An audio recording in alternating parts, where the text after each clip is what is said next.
বার সুবহানাল্লাহ, 33 বার আলহামদুলিল্লাহ, আর 33 বার আল্লাহু আকবার পড়বা। 100 ফিল আপ করার জন্য লা ইলাহা ইল্লাল্লাহু ওয়াহদাহু লা শারীকা লা, এই দোয়াটা পড়বা। তাহলে বড় লোকরা হজ উমরা করে যে সওয়াব কামাই করে, তোমরা এই দোয়াটা আমলটা করলেই ওই পরিমাণ সওয়াব পাবা। তাহলে একটা আমলই দেখেন দুই রকম সওয়াব, দুইটা হাদিসে। একটা হলো জীবনের সমস্ত গুনাহ মাফ করে দেওয়া হবে, আরেকটা হলো শুধু মাফ হবে না, এই আমলটার কারণে হজ এবং উমরা সওয়াব হবে। তাহলে আপনি বলেন এবার আমলটা ভালো না খারাপ? সবাই বলেন আমলটা ভালো না খারাপ? এই আমলটা কি আহলে হাদিসের আমল, হানাফিদের আমল, কওমীদের আমল, সৌদি আরবের আমল? এই আমল তো আমাদের শরিয়ার আমল, নবী মুহাম্মদ সাল্লাল্লাহু আলাইহি ওয়াসাল্লামের দেয়া আমল, ঠিক না বেঠিক?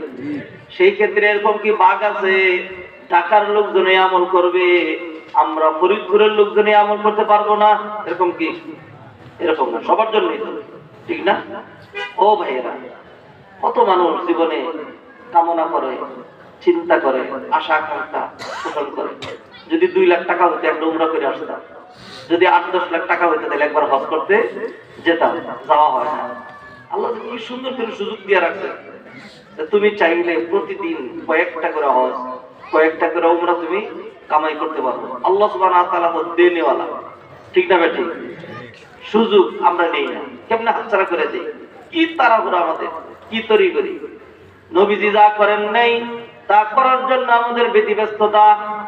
কারণ হলো এটা, পীর সাহেব দশটা দিয়েছেন, আর মুফতি সাহেব বলেছেন, খতিব সাহেব করেছেন, অমুক হুজুরে দেখেছি, সব হুজুর আপনার কাছে এত বড়, তাইলে হুজুর সাল্লাল্লাহু আলাইহি ওয়াসাল্লাম আপনার কাছে এত ছোট। বুঝছেন নাকি বুঝেন নাই? কার আমল করা লাগবে? আমারটা নাকি নবীজিরটা? পীর সাহেবটা নাকি নবীজিরটা? আরে না, পীর সাহেব তো কাছে, নবীজি অনেক দূরে। নবীজি কি জানেন, পীর সাহেব বেশি জানেন।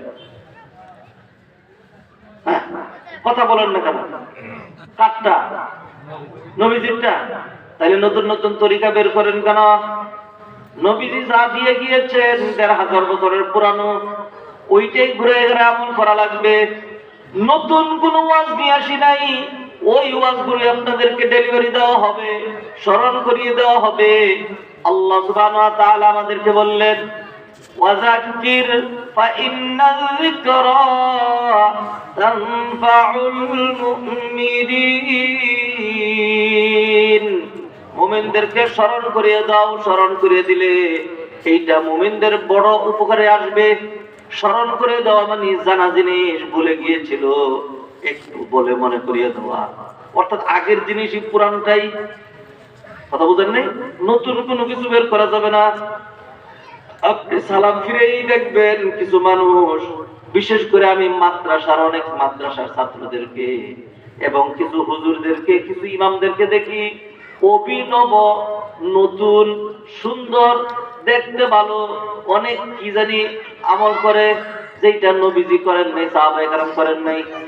সালামটা ফিরে এই আমার দিকে তাকায়, সালামটা ফিরে এই মাথার মধ্যে হাত দেয়, হাত দিয়ে কি বলে, সর্বনাশ সর্বনাশ সর্বনাশ। মাথায় হাত দেয় কখন? সর্বনাশ হয়ে গেল।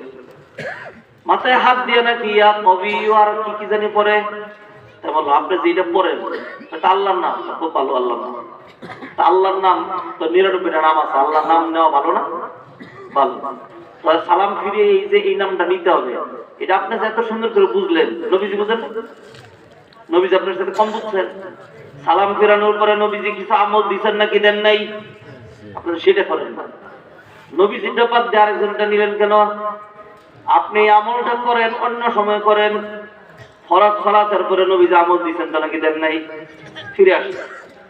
ওই যে আলহামদুলিল্লাহ বলা থেকে আলোচনা করছিলাম, ছোট্ট ছোট্ট আমল, ফজিলত অনেক বেশি, জানার অভাবে মানার অভাবে আমি আপনার বঞ্চিত হচ্ছি, এবং এই বঞ্চিত হওয়ার পিছনে আমাদের দেশের কিছু উলামায়ে কেরাম যারা কোরআন সুন্নাহ স্টাডি করে না, নবীজির সুন্নাহর কথা বলে না, নিজের পেটটার দিকে খেয়াল রাইহা চাকরিটার দিকে চিন্তা করে পীর বাবার তরিকা ধরে নবীজির সুন্নাহকে বাদ দিয়ে কোন দিকে যে ছুটছে, আল্লাহ সুবহানাহু ওয়া তাআলা সবাইকে হেদায়েত করুন, আমিন বলুন। আরেকটা আমলের কথা বলি, ছাড়বেন না এগুলো। আর যদি একটা ওয়াজ না করি, এখনো যদি স্টপ করে দেই, তবু সার্থক হবে যদি আমলগুলি নিয়ে আসেন। কারণ নবীজির আমলের কথা বলেছি, যে আমল করলে সহজে আপনার গুনাহগুলো মাফ হয়ে যাচ্ছে, হজ উমরা জিহাদের সওয়াব প্রতিদিন জমা হচ্ছে। তাহলে আপনি যাইবেন কোথায়? জান্নাতে যাবেন, ঠিক না বেটি? জান্নাতে যাওয়ার জন্য আমাদের এত চেষ্টা, ঠিক না? আরেকটা আমলের কথা বলি, নতুন করে না, আপনি জানেন, প্রতিটা মানুষ জানে, এখানে 2-4টা বাচ্চা না জানলে জানতে পারে, মুরব্বী একজনও নাই যে আমলটা জানে না। নবীজি সাল্লাল্লাহু আলাইহি সাল্লাম হাদিসের মধ্যে ইরশাদ করলেন, মান ক্বারাআ আয়াতাল কুরসি দুবুরা কুল্লি সালাতিন মাকতুবা লাম ইয়ামনাহু মিন দুখুলিল জান্নাহ ইল্লাল মাউত। 5 ওয়াক্ত ফরজ নামাজের পরে যে ব্যক্তি আয়াতুল কুরসি পড়বে, তার জান্নাতে যেতে 10টা 7টা 5টা 3টা বাধা না, তার জান্নাতে যেতে মাত্র একটা বাধা, আর ওই বাধাটার নাম হলো মৃত্যু। অর্থাৎ ওই লোক মরবে আর ডাইরেক্ট মরার সাথে সাথেই জান্নাতে চলে যাবে। সুবহানাল্লাহ কইছেন, আমি নাউজুবিল্লাহ কই। আচ্ছা, আপনারা সুবহানাল্লাহ কইছেন, আমি নাউজুবিল্লাহ কই। রাগ করেন না। এই জন্য নাউজুবিল্লাহ বলবো, কারণ ফজরের নামাজের পরে, যোহরের পরে, আসরের পরে, মাগরিবের পরে, এশার পরে আমরা সালাম ফিরে এই পাগল হয়ে গেছে। আল্লাহুম্মা আমিন বিরহমাতিকার রাহমিন, আল্লাহু আকবার।